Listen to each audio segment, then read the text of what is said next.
The sustainable and responsible use of space benefits us all. At MITRE, we do research and development in the national interest and for the public good. MITRE Public Space's primary focus is to enable a thriving space economy, prioritizing economic growth, and create a solid foundation for the future. Fostering international partnerships is essential to enhancing space economy objectives.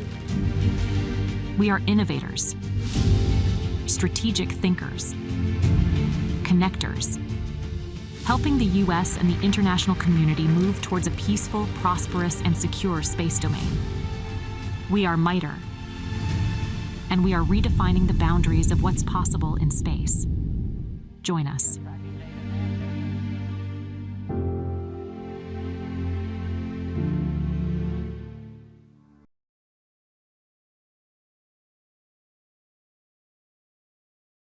Aloha and ekoma mai. Good morning and welcome to day 2 of the 26th AMOS conference presented by Maui Economic Development Board. Please welcome Ian Christensen to the stage.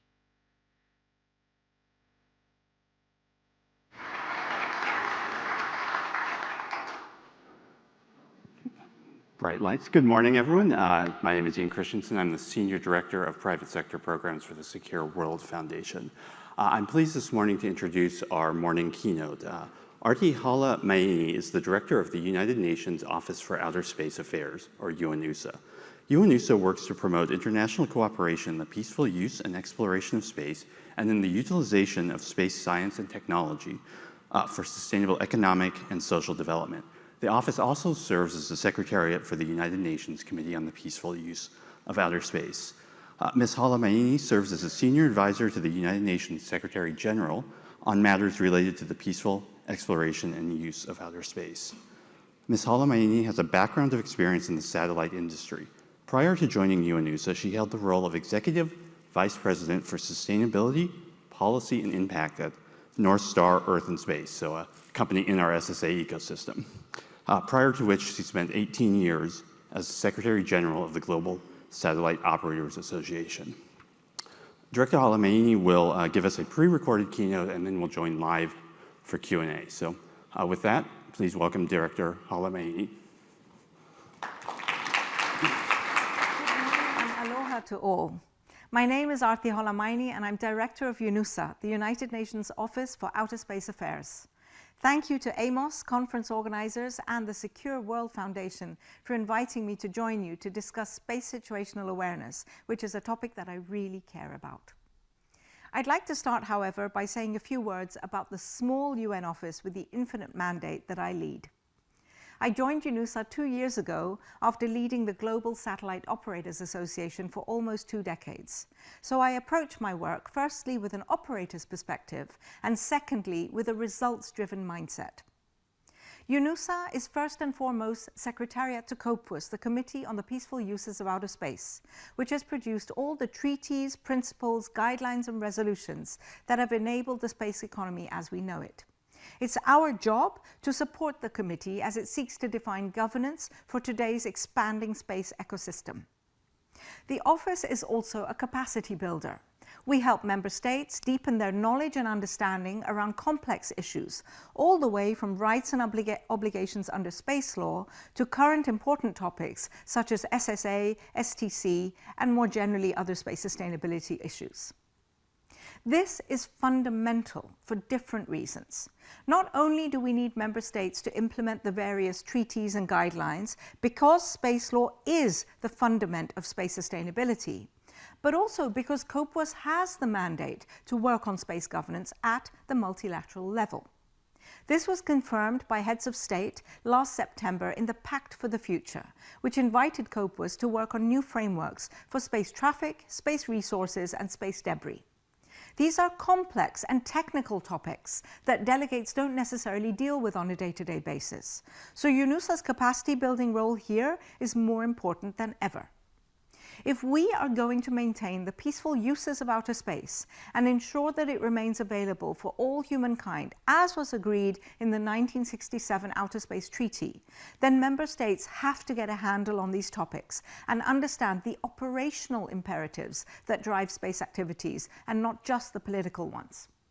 Thankfully, there is a wealth of knowledge that resides within industry, space agencies and NGOs all around the world that we can draw on, and it's UNUSA's responsibility to ensure that that knowledge is put to good use.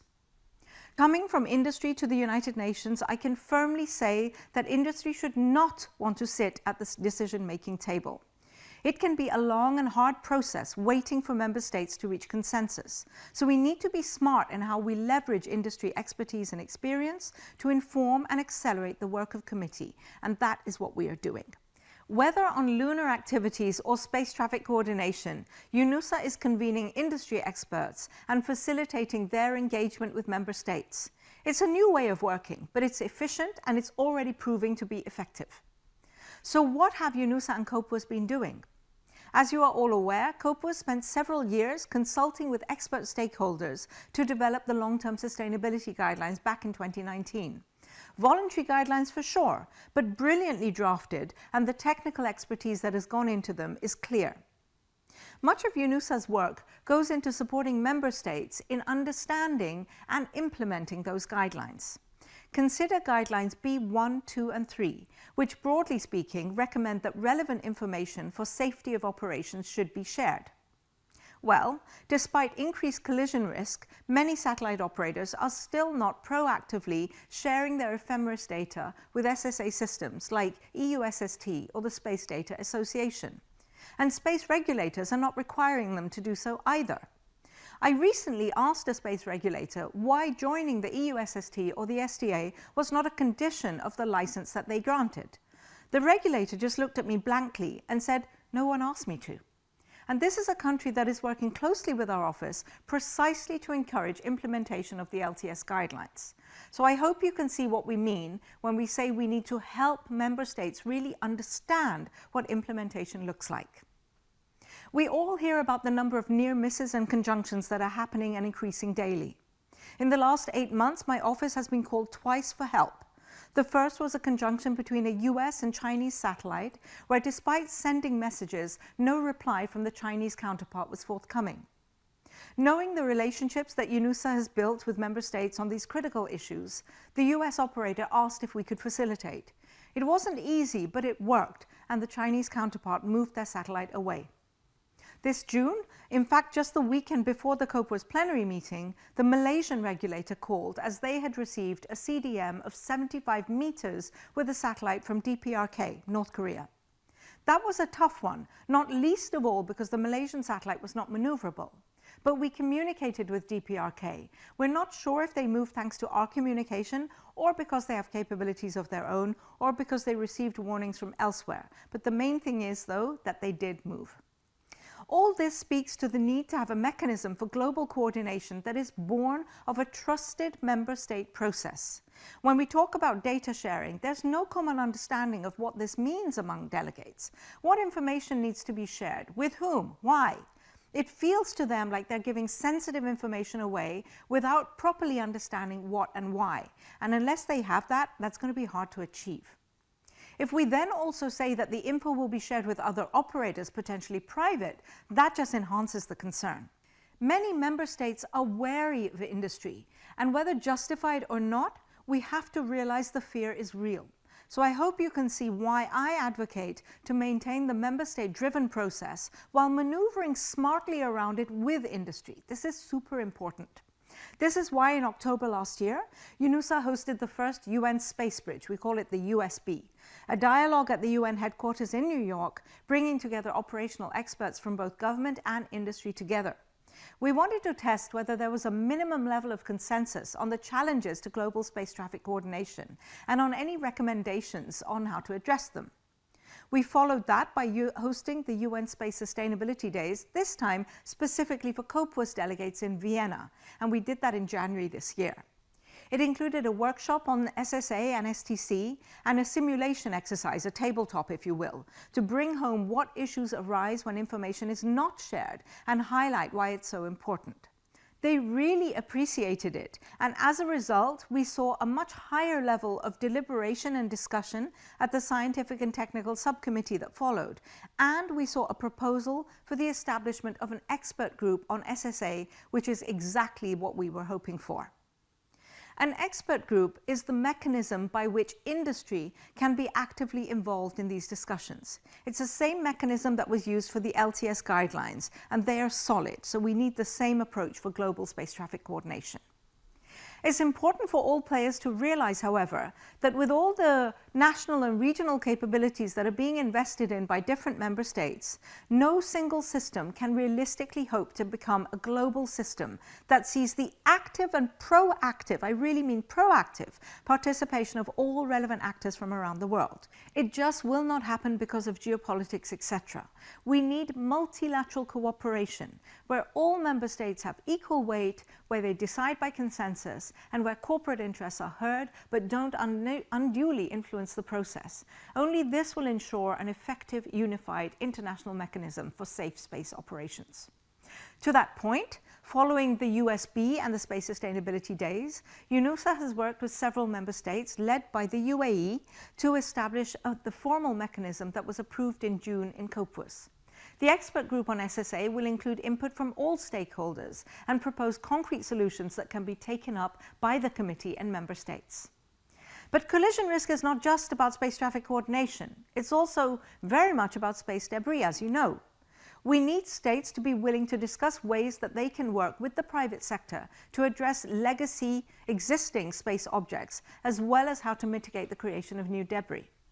Here, ensuring a market for active debris removal is crucial, and this is also a topic which we are raising with member states. We've hosted multiple side events to Copuas meetings to educate and inform delegates on technology and market developments, on what debris exists, and on guidelines for a license for on-orbit servicing that can help support market development. In this context, we've been showcasing the Japanese guidelines and encouraging Copuas to take a closer look at whether they might be a model for global guidelines.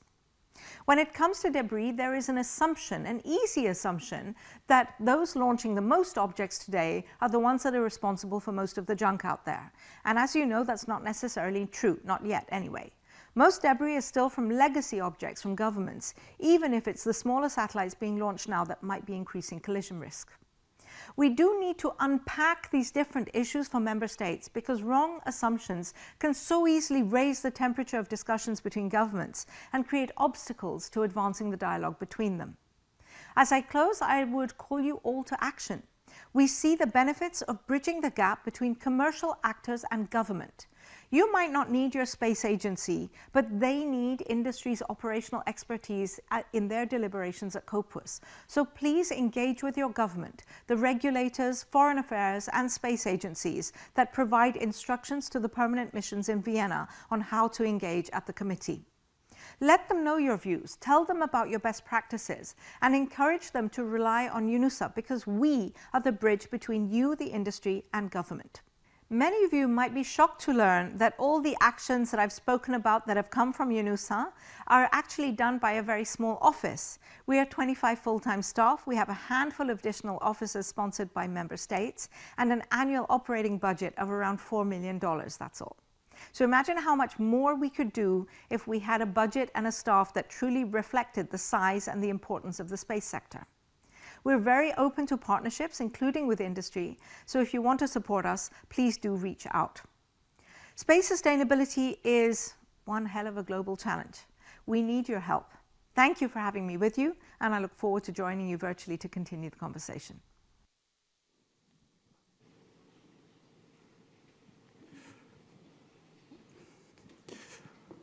Well, if we could give Director Holla-Maini a round of applause for those remarks. She is now with us live. Thank you. And Aarti, thank you for those remarks and for joining us here today. I know it is I think a 12-hour time difference probably, so very good.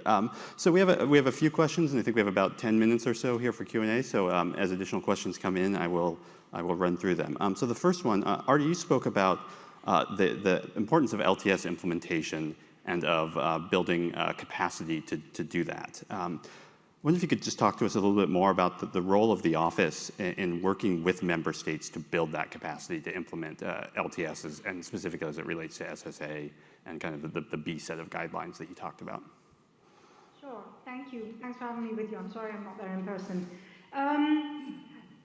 We see that these delegates who come to Copuas have to deal with many different topics. So the permanent missions of the different governments here in Vienna, they are interfacing all of the UN offices here. That means the Office of Industrial Development, Drugs and Crime, Nuclear, the International Atomic Energy Agency, but also space.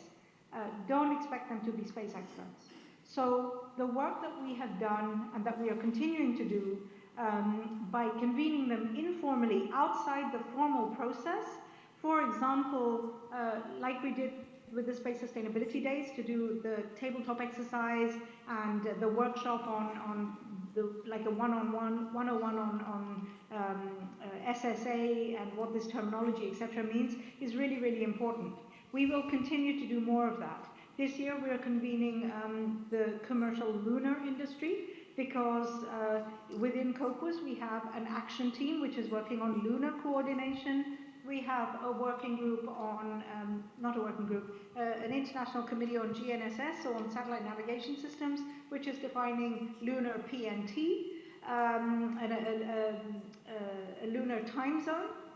And we also have a working group on space resources, which is all about what to do when the moon is mined and asteroids are mined and so on. Industry is not part of that dialogue. Industry doesn't necessarily know what's happening at the UN level. I know that when I was industry, I wasn't too interested in what the UN was doing. Now, being on this side, I can see very much how industry needs to be involved, needs to be informed, and needs to also have its voice heard, and how the member states really need that expertise, and they actually enjoy it when they receive it. They just don't want industry to be a decision maker around the same table, and that's fair. So when it comes to SSA, collision avoidance, what we're shifting our attention to now is taking the conversation regionally, to ASEAN, to Africa, etc., to really do local capacity building. We saw initially the need to do it in Vienna because the discussions were coming, the proposals were being made to the committee in Vienna. But regions also want to be equipped and have their own capabilities and capacity be built, and they're calling on us to help them in that. Thank you. So a number of questions coming in. You mentioned just now cislunar, or you mentioned lunar, ATLAC, and kind of some of the initiatives that are going on around that question. There's a question here about what will the office's role be in helping us define regulations or practices in cislunar space? So I don't know if you're able to expand a little bit more on ATLAC potentially. Yeah. Sure. So the action team on sustainable lunar activities is working on consultation and coordination. So how do we make sure that the different missions that are going to the moon are sharing information with each other, not landing on top of each other, and so on and so forth. So really the physical coordination elements, that's what they are trying to get a handle on. Ian, I've forgotten the question. So it's about the office's role in best practices for cislunar space. Yeah. Right. So for us, it's making sure that the member state reps who are deliberating and deciding on all of this really have information and feedback from industry. What is industry planning? Maybe member states don't, I'm sure member states don't have an insight of the scope and the range of different missions which are being planned, not all of them for sure. What needs is industry anticipating and facing? And you know, it has to be a two-way symbiotic relationship, really. Member states can't regulate in a vacuum, and industry can't just carry on without knowing what regulation might come. Our role is bridging that gap, breaking down the silos. Again, so that's a kind of common theme is across these different new areas, right? SSA, LTS implementation, lunar, right? This bridging role of the office. Yeah. So we have a question here about, I think, how UNUSA looks at other aspects of the UN system and whether we've taken practices or approaches in other aspects of the UN system that we might apply to space. So the question is, has your office worked with or interacted with the World Meteorological Organization space program to explore their best practices in integrating space weather information and data sharing, and how that might be an analog for SSA? Indeed, so two things. First of all, UNUSA leads an interagency coordination mechanism called UN Space, where once a year the different organizations who have an interest in or are working with or in space come together and they exchange information, they see opportunities for working together and so on. So broadly speaking, we lead that. Specifically on WMO and SSA, there are different models that could be useful to explore and examine as potential models for some kind of global international data sharing mechanism or system of systems, if you will. One is the International Committee on Global Navigation Satellite Systems.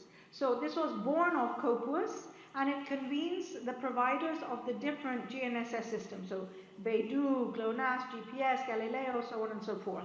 And it's gone beyond the political discussions. And in the ICG, you have the operational experts who are literally discussing interoperability, compatibility of their different systems. They know that there is more to be had, and that they can be more of the sum of their individual parts if they do find ways of coming together. So you have in the ICG, if you will, the engineers who have been given problems, and engineers just like to solve, right? They're not going to bring a political lens to that. That's one model. Given that there are different SSA systems, we don't expect in years to come all of the national investments that have gone into these systems to be abandoned, but we need to find a way for them to talk to each other and potentially work together. And that, I think, once we get that grouping around the table, then they, in their wisdom, will and should, and I hope will define what global data sharing looks like. Should there be some kind of a common platform? And here I come to the WMO, because another model could be the WMO's data sharing platform. I don't know enough about it at this stage. We're at early days, but we are aware that there are different models that can be explored and should be explored. Thank you. So with about 3 minutes left, I'm going to try and combine a couple of questions here. So immediately following this set of remarks, we have a panel on the US-China operator-to-operator coordination challenge. In your remarks, Aarti, you mentioned that outreach that you had between the US operator and the Chinese operator. And you mentioned the Malaysia DPRK incident as well. That does not seem like a scalable solution for countries to be reaching out individually to you in your capacity and with the limited staff. So the questions here are, what is the role of the office in bridging these communications around conjunction events, and how do we scale that? And specifically to the US-China problem, is there a US-China challenge? Is there a specific role that the committee might take there? Yeah, so what I find very interesting is the world thinks that there's a China problem and sees China as one. I've been to China multiple times. My job is to build relationships with all of the member states and build trust with them, so that precisely when such a conjunction arises, that we do have those channels, trusted channels, to be able to have the conversations and convince them to engage and move as they did. That was successful on that occasion. No, it's not scalable. The office cannot be a hotline. We need a system. But the perception that there is one China and we need a point of contact with China is wrong. I've asked somebody in my office actually to prepare me an overview of all of the operators in China. There are, I don't know, 30 odd operators. You have the China National Space Agency, CNSA, which in itself has different parts of the agency which operate their own satellites. The Earth observation, the civil, the comms, then you have the military side, which is separate. You have Wuhan University, which has got a bunch of satellites. You've got CBAS, the Center for Sustainable Development, which has its own satellites. There are so many entities, public, private, sorry, I've got messages beeping on my computer. So many different entities, public, private, academic, who are all operating their satellites. It's not, on the one hand, yes, it's about points of contact, but fundamentally it's also about trust. And that's why I insist on the solution. This international mechanism has to be born from COPUOS, because that's where you can be the largest spacefaring nation and think that you're all-powerful, you can be Vanuatu and you can keep the committee hostage because the nations sit on an equal footing. They take decisions by consensus. There's no votes. And this is the best conditions for fostering trust in order to then exchange sensitive information, work together on very important but sensitive and difficult challenges. Did that go some way to answering the question? I think it gave us some things to take forward and having further conversation in our next panel, which is looking specifically at this question. So Aarti, we have reached the end of the time, so we appreciate you joining us. We appreciate the remarks, and I think trust is a great issue a great topic to end on. So I just want to thank you one more time, and let's welcome Aarti once again. So thank you.